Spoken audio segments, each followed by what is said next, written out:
بسم اللہ الرحمن الرحیم۔ بسم اللہ الرحمن الرحیم۔ آپ حضرات کا بہت شکریہ۔ حسب معمول یہ پچھلے 2 ہفتے میں دوسری تاریخ ہے اور آج معلوم ہوا ہے کہ جج صاحبہ بھی ریٹائر ہو رہی ہیں، تو ہماری دعائیں ان کے ساتھ ہیں۔ اب یہ کیس کب تک چلے گا یہ تو وقت ہی بتائے گا۔ یہ 4تھا سال ہے، ابھی تک یہ پتہ نہیں چلا کہ کیس کی نوعیت کیا ہے اور ہمارا جرم کیا ہے۔ بہرحال یہ نئی بات نہیں ہے، اس سے پہلے بھی 9 سال ایک کیس میں رہے ہیں، اسلام آباد میں بھی چل رہا ہے اور مجھے ان کیسوں سے اختلاف نہیں ہے، لیکن میری صرف گزارش یہ ہے کہ اگر آپ اس ادارے کو رکھیں گے تو آپ کا ملک نہیں چلے گا۔ آج جہاں پر پاکستان کو اور مشکلات ہیں، یہ ہماری اپنی پیدا کردہ مشکل ہے، نیب جس کے ہوتے ہوئے حکومت کا نظام نہیں چلے گا۔ تو حکومت فیصلہ کر لے، پچھلی حکومت نے بھی نہیں کیا، انٹرم گورنمنٹ ہے، یہ کوئی فیصلہ کر لے، اگلی کر لے کہ اس ادارے کا کرنا کیا ہے۔ اور دنیا میں جتنے ممالک ہیں یہ اس میں ایک واحد ادارہ ہے جس کا مقصد صرف سیاستدانوں کا احتساب کرنا ہے، اور آج 25واں سال ہے اس ادارے کا۔ آپ خود اندازہ لگا لیں کہ کتنے سیاستدانوں کو اس ادارے نے کنوکٹ کیا ہے، کتنوں کو پکڑا ہے کسی کرپشن کے الزام میں اور عدالت سے سزا ہوئی ہے۔ آپ کو کوئی شخص نہیں ملے گا۔ تو نیب نے یہ ثابت کر دیا ہے کہ اس ملک کے تمام سیاستدان جو ہیں وہ بڑے نیک اور پارسا لوگ ہیں، کوئی کرپشن نہیں ہے سیاست کے اندر۔ لیکن ہزاروں لوگ آج بھی جیلوں میں پڑے ہیں، ان کی زندگیاں مفلوج ہیں، اور یہ کیس جو ہے کیس پہ کیس بنتا ہے، سالہ سال چلتا ہے اور پھر پتہ چلتا ہے کہ اس کی کوئی حقیقت نہیں تھی۔ تو یہ جو وقت کا ضیاع ہے، جو لوگوں کی زندگی تباہ کر رہا ہے ادارہ، اس کا کون جواب دے؟ ہمارا سپریم کورٹ ہر معاملے کو سو موٹو نوٹس لیتا ہے۔ بارہا سپریم کورٹ نے ججمنٹس دی ہیں، کامنٹس دیے ہیں کہ یہ ادارہ پولیٹیکل انجینئرنگ کا ادارہ ہے، یہ احتساب کا ادارہ نہیں ہے۔ لیکن سپریم کورٹ دوسرے قوانین کو تو رد کرتا ہے لیکن اس قانون کو رد نہیں کرتا۔ جس قانون نے ملک کو مفلوج کر دیا، لاکھوں لوگوں کی زندگیاں تباہ کر دی، اس کا ہم کچھ نہیں کرتے۔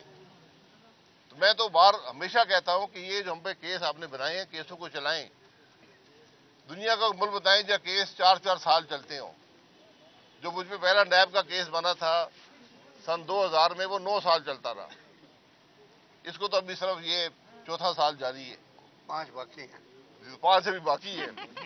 تو یہ کس قسم کا احتساب ہے، کون سی یہ انصاف ہے، یہ آپ خود اندازہ لگا لیں۔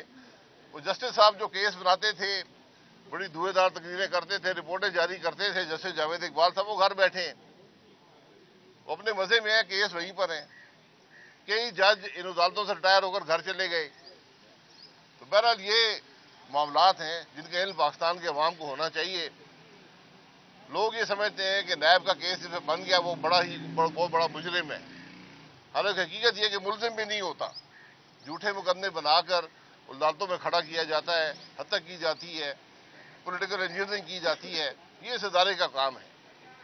تو میری صرف گزارش بارہا پچھلے 4 سال سے یہی کہہ رہا ہوں کہ اگر اس ادارے کو ختم نہیں کریں گے تو آپ کا ملک نہیں چلے گا۔ جناب یہ بتائیں کہ یہ جو سننے میں آ رہا ہے کہ نواز شریف صاحب کا رابطہ زرداری صاحب سے ہوا ہے، کوئی آئندہ دنوں میں کوئی نئی پیش رفت ہونے والی ہے سیاست میں، الیکشن کا اعلان ہو چکا ہے، آپ اپنے آپ کو کہاں دیکھ رہے ہیں، کس پارٹی سے الیکشن لڑیں گے، اگر یہ آپ بتا دیں قوم کو؟ دیکھیں، میں قوم کو صرف یہ بتا سکتا ہوں کہ زرداری صاحب بھی اور نواز شریف صاحب بھی پولیٹیکل لیڈر ہیں۔ ملاقاتیں سیاستدانوں کی ہونا نہ صرف ضروری ہے بلکہ اچھی بات ہوتی ہے، ایک ڈائلاگ جاری رہنا چاہیے۔ اور آج ملک کے مسائل کا حل بھی یہ ہے کہ جو سٹیک ہولڈرز ہیں ملک کی سیاست میں، سیاستدان، عسکری قیادت اور جو ہماری جوڈیشل لیڈرشپ ہے، ان کو بیٹھ کر آگے کے راستے کا تعین کرنا پڑے گا، ورنہ یہ الیکشن آپ کو کچھ نہیں دے گا۔ الیکشن عام طور پہ ہر مسئلے کا حل ہوتا ہے، لیکن جو تفریق، جو انتشار آج ملک میں ہے، اس کے ہوتے ہوئے اگر آگے کے راستے کا تعین نہیں ہوگا، ملک کے معاملات نہیں چلیں گے۔ سر آپ کو آج راؤف صدیقی صاحب نے دعوت دی ایم کیو ایم کی، तो कबूल करते हैं नहीं, वो खाने की दावत उन्होंने दी है। सर, आपका सियासत से मुस्तकबिल वाबस्ता है या सियासत से किनारा कशी या 35 साल से सियासत में हूँ, सियासत में रहूंगा। तो किस पार्टी से इलेक्शन लड़ेंगे? पार्टी से इलेक्शन मैंने पहले कहा, मैं इस इलेक्शन का इन हालात में कायल नहीं हूँ। जो इलेक्शन अवाम को कुछ न दे, मुल्क की तकलीफ में इजाफा करे, जिसमें कोई आगे का रास्ता नजर ना आए। आज जो जमातें इलेक्शन लड़ेंगी सब इक़्तिदार में रह चुकी हैं। क्या पैगाम लेकर अवाम के पास जाएंगी, मुल्क के मसाइल का कौन सा हल लेकर जाएंगी, सर आप उसको पहले उसका तयन करना जरूरी है। सर आप नवाज शरीफ साहब से और आसिफ जरदारी साहब से सबसे मायूस हैं, तो किसको चाहते हैं, कौन आना चाहिए? मैं मायूस नहीं हूँ। मैं सिर्फ ये जिक्र किया है कि आज हर जमात पिछले 2 साल के अंदर लंबा अरसा ने इक़्तिदार में रह चुकी है। आज मुल्क के मसाइल का हल किसी एक जमात के पास नहीं है। ये सिर्फ एक इत्तेहाद और इत्तेफाक में इसका हल मिलेगा, वरना इलेक्शन आपको मजीद इंतशार ही देगा। अच्छा सर, पीटीआई भी एक अहम स्टेक होल्डर है इस पॉलिटिकल सिनेरियो में, तो क्या की सियासी बसीरत क्या देख रही है? आइंदा इलेक्शन से पहले इमरान खान साहब बाहर होंगे या फिर उनकी पार्टी इलेक्शन से ही बाहर जा रही है? देखिए, सियासी लीडर अंदर बाहर होते रहते हैं, उनका पैगाम और सपोर्ट अगर अवाम में हो तो वो रहती है। उस हवाले से पीटीआई इक़्तिदार में रही है, एक अपोजिशन की बड़ी जमात थी, उन्होंने अपोजिशन में बैठे नहीं लेकिन एक बड़ी जमात थी, तो यकीनन उनका एक रोल, एक मुकाम है सियासत के अंदर। अच्छा सर, नवाज शरीफ आपके लीडर भी रहे हैं, वो जब से वतन वापस आए हैं, क्या आपकी उनसे मुलाकात हुई है? नहीं, मेरी लंदन में आने से 10 दिन पहले मुलाकात हुई थी, उसके बाद मुलाकात नहीं। आपको बुलाया नहीं है, खुद नहीं गया सर? आप जी, आपको बुलाया नहीं है, खुद नहीं? मुझे बुलाएंगे तो चला जाऊंगा। मैं पार्टी के मामलात में मैंने इस्तीफा दे दिया था पार्टी के ओहदे से, तो मैं किसी मुशावरत में शामिल नहीं होता। अच्छा, नवाज शरीफ में भी कहते हैं कि वापस आ जाए नून लीग में, तो चले जाएंगे वापस? वो मैंने वापस आ जाए या ना आने, मैंने सिर्फ बात ये की है कि मैं इस इलेक्शन का कायल नहीं हूँ।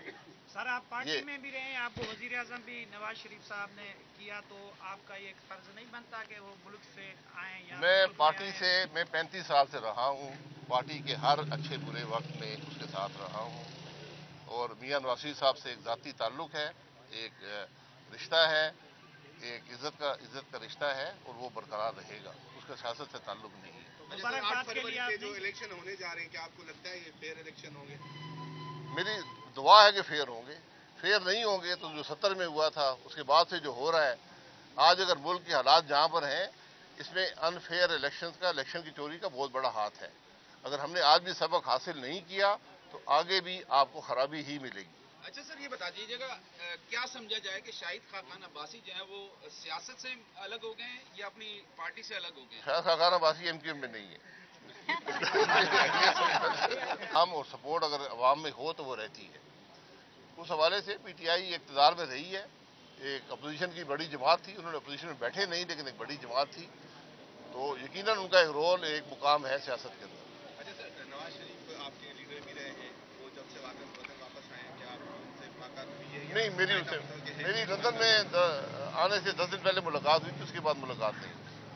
आपको बुलाया नहीं है, खुद नहीं गया सर? आप जी, आपको बुलाया नहीं है, खुद नहीं? मुझे बुलाएंगे तो चला जाऊंगा। मैं पार्टी के मामलात में मैंने इस्तीफा दे दिया था पार्टी के ओहदे से, तो मैं किसी मुशावरत में शामिल नहीं होता। अच्छा, नवाज शरीफ में भी कहते हैं कि वापस आ जाए नून लीग में, तो चले जाएंगे वापस? वो मैंने वापस आ जाए या ना आने, मैंने सिर्फ बात ये की है कि मैं इस इलेक्शन का कायल नहीं हूँ।